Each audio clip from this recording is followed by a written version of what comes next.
नमस्कार दोस्तों, मेरा नाम है विमल सिंह बालाजी शरीयटा में आपका स्वागत है। आज तारीख है आपकी 10 सितंबर 2022 की। शिक्षा संबंधित क्या सभी अपडेट हैं क्या करके सभी की बात करते हैं। और लास्ट में आज की सभी करंट अफेयर की बात करेंगे जो कि आपको टेलीग्राम चैनल पर मिल जाएंगी और उन सभी को वहां से आप डाउनलोड कर सकते हैं। सबसे पहली अपडेट है, जल्द खुलेंगे नए 91 प्राथमिक स्कूल। लखनऊ से न्यूज है, राज्य सरकार के प्रस्ताव पर केंद्र सरकार की मंजूरी के बाद निर्देश जो है वो जारी किए गए हैं लखनऊ से कि सभी बच्चों को प्राथमिक शिक्षा देने के लिए उन क्षेत्रों में नए विद्यालय खोले जाएंगे जहां विद्यालयों की दूरी अधिक रही है। केंद्र सरकार से मंजूरी के बाद 75 जो 15 जिले हैं उसमें 91 नए प्राथमिक विद्यालय खोले जाने के लिए निर्देश जारी किए गए। सबसे अधिक 33 विद्यालय बहराइच जिले के हैं और दूसरे नंबर पर मिर्जापुर, तीसरे पर सोनभद्र, फिर इस प्रकार से स्कूलों के लेकर के बात की गई है। बाकी यहाँ पर आप देख भी सकते हैं, अलग अलग संख्याएं अलग अलग अकॉर्डिंग यहाँ पर दे रखी हैं। नए विद्यालयों में सुविधाएं ये होंगी कि हर विद्यालय में 2 कमरे, बरामदा, एक प्रधानाध्यापक कक्ष आदि का निर्माण किया जाएगा। इसके अलावा स्कूल में वायरिंग, शौचालय, रसोई घर, सोलर पैनल सिस्टम, ये भी सारी चीजें देखने को मिलेंगी। 10 वर्ष बाद मिले सूबे को मिले स्कूल, वो भी यहाँ पर बताया गया है। अगली अपडेट देखते हैं कि शिक्षक पुरस्कार पाने के लिए 4 स्तरों पर देना होगा साक्षात्कार। यहाँ पर गाइडलाइंस जारी की गई हैं। लखनऊ से न्यूज है, मूल्यांकन के लिए अंकों का निर्धारण भी किया गया है। अगली अपडेट, सीयूईटी के नतीजे 15 सितंबर तक देखने को मिलेंगे, तो उसी को लेकर के बताया गया है। 60% अभ्यर्थी इसमें शामिल हुए थे। अगली अपडेट है, शिक्षक विद्यार्थियों ने की सफाई। वाराणसी से न्यूज है, तो 1144 परिषदीय स्कूलों में शुक्रवार को स्वच्छता अभियान चलाया गया, उसी को लेकर बताया गया। अगली अपडेट है, फिर उठी शिक्षा मित्रों का मानदेय बढ़ाने की मांग। लखनऊ से न्यूज है, दूरस्थ बीटीसी शिक्षक संघ का आरोप, आर्थिक तंगी से आत्महत्या को मजबूर हो रहे हैं शिक्षा मित्र। अगली अपडेट है, बीएसए ने पूरे स्टाफ का वेतन रोका। लखीमपुर से न्यूज है, मितौली ब्लॉक के स्कूलों का औचक निरीक्षण किया गया था, उसी में जो कमियां पाई गई उसी से ये निर्णय लिया गया। अगली अपडेट, सभी विषयों के अध्यापकों को समान रूप से मिलेगा राज्य पुरस्कार। अगली अपडेट है, 2 महीने बाद 4000 शिक्षकों की तैनाती होगी।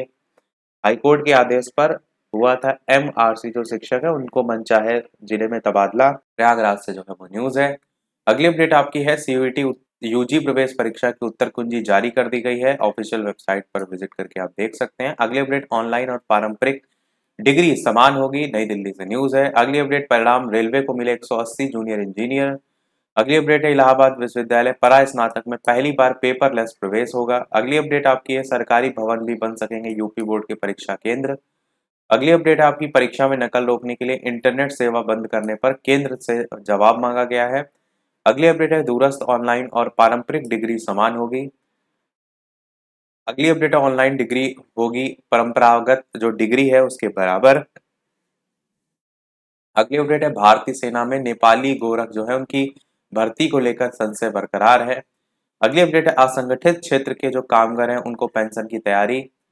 अगली अपडेट है, जेई भर्ती 18 की प्रतीक्षा सूची का रिजल्ट जारी कर दिया गया है।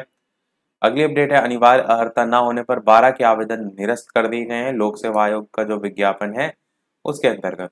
अगली अपडेट है, इलाहाबाद विश्वविद्यालय में छात्रों ने डीएसडब्ल्यू को 2 घंटे तक बंधक बना करके रखा, जो यहाँ पर बताया गया है फीस वृद्धि के विरोध में।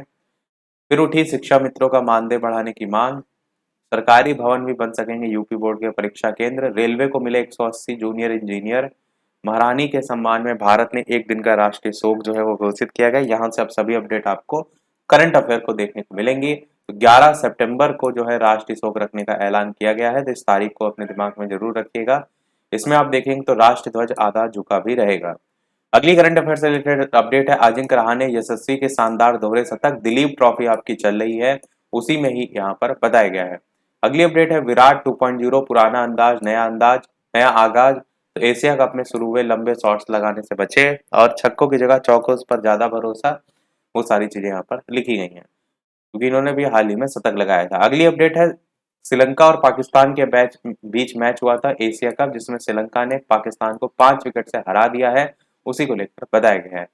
अगली करंट अफेयर अपडेट है, राष्ट्रपति ने शुरू किया प्रधानमंत्री टीबी मुक्त भारत अभियान। तो द्रौपदी मुर्मू ने शुरू किया है, इसलिए और ज्यादा इंपॉर्टेंट हो जाता है, अभी नई नई बनी है राष्ट्रपति, तो इनको जरूर ध्यान रखिएगा। अगली अपडेट आपकी 8 सितंबर 2022 को हुआ 5वीं भारत अमेरिका समुद्री सुरक्षा वार्ता का आयोजन। नई दिल्ली में ये आयोजन हुआ है और बस इतना आपको ध्यान रखना है। अगली अपडेट है, विदेश मंत्री एस जयशंकर 10 सितंबर 2022 से यूएई की 3 दिवसीय यात्रा पर जाएंगे। संयुक्त अरब अमीरात और विदेश मंत्री के रूप में ये उनकी पहली यात्रा होगी, इसलिए ये इंपॉर्टेंट और ज्यादा हो जाता है। अगली अपडेट है यूएनडीपी के मानव विकास सूचकांक में भारत 132वें स्थान पर आ गया है। मोस्ट इंपॉर्टेंट न्यूज है क्योंकि रैंकिंग से एक नया क्वेश्चन आपको देखने को जरूर मिलता है। तो ये सब मैं आपको टेलीग्राम पर भेज देता हूँ डेली, वहां से जरूर डाउनलोड कर लीजिएगा। और भारत के पड़ोसियों में श्रीलंका 73 पर है, चाइना 79, बांग्लादेश 129, भूटान 127 और स्विट्जरलैंड इसमें शीर्ष स्थान पर रहा है। उसके बाद नॉर्वे और आइसलैंड का नंबर है। तो टॉप 3 याद रखिएगा, भारत की रैंकिंग याद रखिएगा। 2020 में भारत 131 पर था और अब 132 पर आ गया है। अगली अपडेट है पश्चिम बंगाल को मिला इंटरनेशनल ट्रैवल अवार्ड 2023, इसी के बारे में यहाँ पर बताया गया है। अगली अपडेट भी बहुत ही ज्यादा महत्वपूर्ण है कि नीरज चोपड़ा ने 88.44 मीटर का थ्रो के साथ पहला डायमंड लीग खिताब जीत लिया है। तो इनका ये मीटर थ्रो ध्यान रखिएगा। और चेक गणराज्य के ओलंपिक रजत पदक विजेता जो है जैकब, उन्होंने 86.94 मीटर के सर्वश्रेष्ठ जो थ्रो था उनका सर्वश्रेष्ठ थ्रो उसके साथ डबल दूसरे नंबर पर आए हैं। और तीसरे स्थान पर जूलियन बेबर, तो पहला जरूर ध्यान रखिएगा। अगली अपडेट है नीति आयोग जो है उसने लॉन्च किया भारत का पहला राष्ट्रीय इलेक्ट्रिक फ्रेट प्लेटफॉर्म, तो उसके बारे में आपको पता होना चाहिए। नीति आयोग के सीईओ परमेश्वरन अय्यर हैं और डब्ल्यूआरआई का मुख्यालय वॉशिंगटन डीसी में है। बिहार के सेकंड लास्ट अपडेट है, बिहार के मुख्यमंत्री ने किया फल्गु नदी पर भारत के सबसे लंबे रबड़ बांध का उद्घाटन। तो भारत का सबसे लंबा है, इसलिए आपको पता होना चाहिए। बिहार के मुख्यमंत्री नीतीश कुमार जो है उनके द्वारा किया गया है। 8 सितंबर जो है 2022 को फल्गु नदी में भारत के सबसे लंबे रबड़ बांध जिसका नाम है गयाजी बांध, इसका उद्घाटन किया है। 411 मीटर लंबा है, 3 मीटर ऊंचा है, 312 करोड़ रुपए की लागत है, इतना आपको याद होना चाहिए। उसके बाद ये भी लिखा है कि नहीं, वो इतना इंपॉर्टेंट नहीं। अगली और इस वीडियो की लास्ट अपडेट देखते हैं।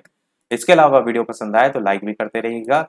उड़ीसा सरकार जो है उसने शुरू की छाता नाम से वर्षा जल संचयन योजना। तो उड़ीसा सरकार ने टेरेस से एक्वीफेयर तक छाता कृत्रिम रूप से जो जल है उसके सामुदायिक दोहन और संचयन जो है उसके संदर्भ में योजना शुरू की है। और 373.52 करोड़ लीटर पानी संचयन का इसमें लक्ष्य भी रखा गया है। यही था हमारे इस ओवरऑल अपडेट में। इसी प्रकार डेली अपडेट पाते रहने के लिए चैनल सब्सक्राइब करके नोटिफिकेशन बेल अवश्य ऑन कर लीजिएगा। वीडियो पसंद आए लाइक कीजिएगा और लोग शेयर कीजिएगा। मिलते हैं अगले अपडेट में, तब तक के लिए नमस्कार, जय हिंद।